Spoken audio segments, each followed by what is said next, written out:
Well, the 2014 Sugar Bowl is in the books, and for Bama fans, it was not a good night.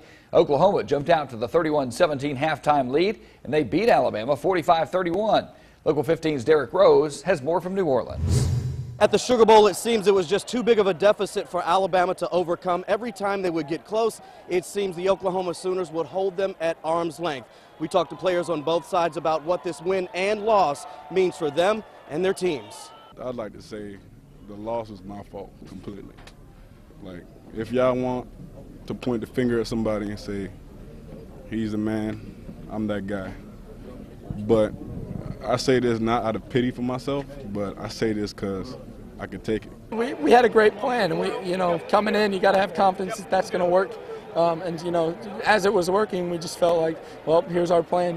We got to keep executing the way it is. Don't take the foot off the gas, and that's what we kept doing. Waiting this moment all my life, and the whole 2 weeks I've been practicing for this bowl practices, just relearning everything I need to relearn.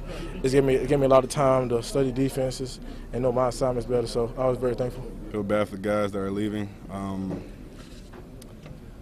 Bad way to end the season, but I gotta say, man, I had a good run with these guys. Man, these are my brothers. We know that we're capable and come out play well, but this was a collective effort. The defense stepped up and made huge plays that gave us momentum, and then up front they played great, and we just made plays.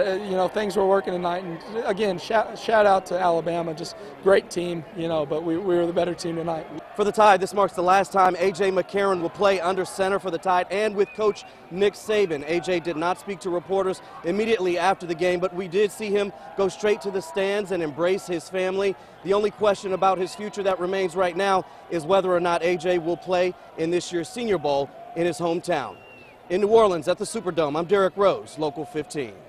All right, thanks, Derrick. Good coverage out there. And for personally, I'd love to see AJ come to the Senior Bowl, but obviously a personal decision. So we'll see what he has to say. But it's interesting. You look where Alabama football was 10 years ago, and to be disappointed with an 11-2 year, you wouldn't have said that 10 years ago. These guys have had a heck of a run, and future looks bright. So now we'll turn our attention to the Auburn Tigers, who play for the national championship coming up on Monday. That's right. Good luck to them. And That's it.